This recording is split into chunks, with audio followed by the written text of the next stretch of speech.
참 예수님, 오늘 이 독서는 순종이라는 하나의 덕과 사랑이라는 다른 종류의 덕을 이야기합니다. 모든 것에는 수순이 있고 보다 더 높은 영역에, 그러니까 여기서 더 높은 영역이라고 표현을 할 때 조심해야 되는 게 이제 두 사람의 가치 자체가 다르다는 게 아니라 맡겨진 직무상에서 더 높은 영역에 있는 것을 의미합니다. 당연히 여기 계신 여러분들이 저보다 나이가 많고 인생의 연륜에 있어서도 월등히 뛰어납니다. 하지만 교회는 그럼에도 불구하고 여기에서 민주적으로 사람을 뽑아 담당자를 두게 하는 게 아니라 사제를 파견하는 겁니다. 직무상으로 어쩔 수 없이 그렇게 되는 거죠. 그래서 위쪽에 있는 영역에는 순명을 선물하는 겁니다. 그리고 반대로 위에 있는 사람은 사랑을 실행해야 됩니다. 그래서 이 순종과 사랑이라는 것에 대해서 좀 알아둘 필요가 있습니다. 순종이라는 것은 굴종을 의미하는 게 아닙니다. 무턱대고 상대가 뭘 하든 그대로 따르라는 게 아닙니다. 그것은 그의 내면 속에 가장 첫 번째 주된 목적과 의도에 동의하는 것을 의미합니다.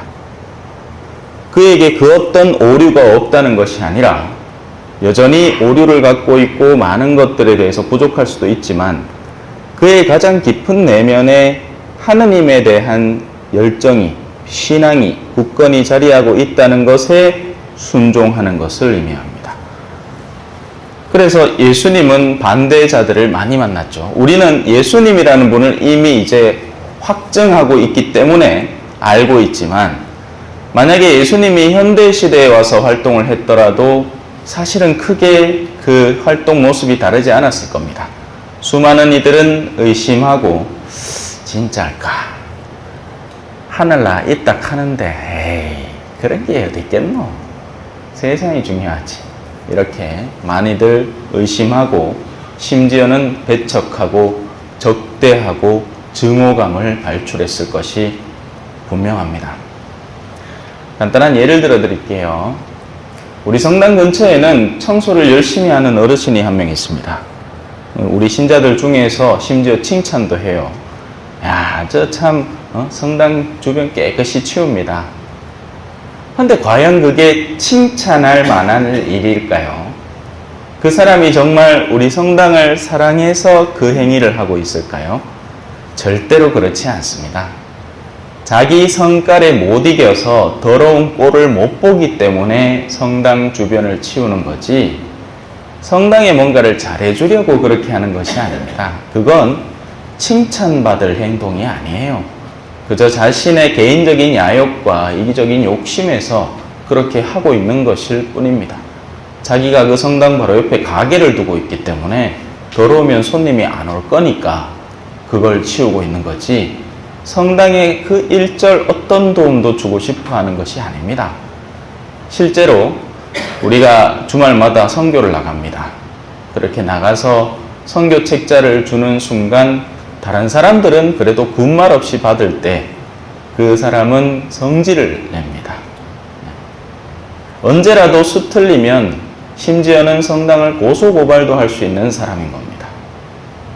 단지 지금 공유하고 있는 영역에서 그냥 깨끗해 보이는 어떤 행동을 한다고 해서 그의 내면이 우리와 같은 방향을 보고 있다고 착각하면 절대로 안 됩니다. 그들은 전혀 다른 방향에서 단지 같은 영역을 공유하고 있는 것 뿐입니다. 이것이 순종에 반대되는 예 하나입니다. 자, 이제 사랑으로 넘어가겠습니다. 사랑이라는 것은 우리는 흔히 사랑한다 하면 아이, 우리를 좀 사랑해주지 라는 말의 의미 안에 담겨 있는 것은 이런 것들이 사랑입니다. 내가 원하는 대로 다 하게 해주지를 사랑이라고 착각을 합니다. 그럴 것 같으면 예수님이 와서 가르침을 줄 필요도 없었고 십자가에 못 박힐 필요도 없었습니다. 너희 하고 싶은 대로 하렴 하고 그냥 두면 되었을 것을요. 사랑이라는 것은 올바른 방향을 향해서 그를 이끌어가는 것이 사랑입니다. 그가 좋아하건 싫어하건 상관이 없이 최종적으로 그에게 좋은 방향을 그에게 선물해 주는 게 사랑입니다. 바로 이걸 위해서 부모님들은 자녀를 사랑하기 때문에 지금 싫다고 해도 그 자녀가 나중에 잘 될 길을 예상을 해서 그 자녀에게 때로는 공부도 시키고 심지어는 훈육도 하는 겁니다. 여기서도 황당한 예를 하나 들어드릴게요. 현대에 있어서 예전에는 이 가장들이 권위를 갖추고 있었습니다. 뭐 하자 하면 아내가 하는 겁니다, 그냥. 그런데 최근 들어서는 이제 그렇지 않습니다. 아내의 말이 더 힘을 갖게 되었습니다. 실질적인 힘을. 그러다 보니 남편은 사랑한다는 미명하에 그 아내가 하자는 모든 것을 방치하면서 나는 그녀를 사랑한다 라고 표현을 하는 거죠. 그런데 정작 이 아내는 자신의 어리석음 속에서 모든 것을 쥐고 흔들 의도를 갖추고 있습니다. 네. 이건 사랑이 아닙니다. 이건 방임입니다. 그래서 우리는 합당한 순종을 드려야 하고 참된 사랑을 해야 됩니다. 하지만 이 여정이 얼마나 쉽지 않은지는 사실 수많은 교회 공동체에서 이미 현실화되어 드러나고 있습니다. 요즘 누가 순종합니까? 그저 그냥 같은 공간을 이루고 살아가는 것 뿐입니다. 사실 지금 이 자리에 제가 아니라 다른 어떤 신부님이 와도 상관없습니다. 그저 미사만 드려주면 되기 때문입니다. 그가 어떤 의도로 무엇을 하는지, 무엇을 바래서 어떤 처신을 하는지 거기에 동조하고 싶은 마음은 없습니다. 그저 날 불편하게만 하지 말아주소. 그냥 하던 대로 합시다. 그 안에는 그 어떤 순종도 순명도 존재하지 않습니다. 왜? 그를 신뢰할 수가 없기 때문이죠. 왜 저럴까? 열렬히 사랑하지만 그걸 사랑으로 받아들이지 않는 경우가 대부분입니다. 사랑이 뭔지를 모르기 때문이죠. 무엇이 사랑입니까? 왜 우리가 요구하는 이런 것들을 다 안 들어줍니까? 그러면서 저 사람은 사랑하지 않는 사람이다 라고 규정해버립니다.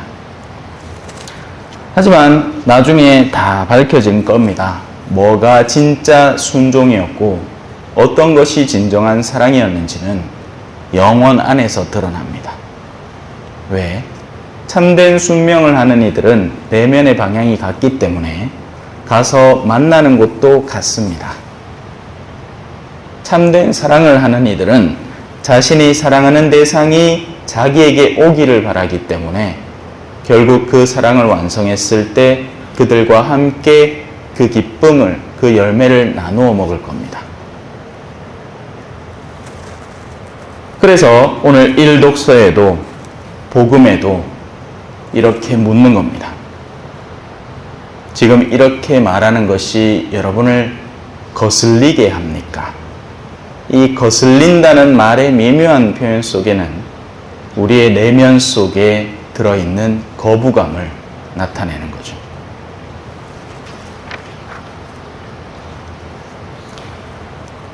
예수님께서는 제자들이 당신의 말씀을 두고 투덜거리는 것을 속으로 아시고 그들에게 이르셨다. 이 말이 너희 귀에 거슬리느냐? 아멘.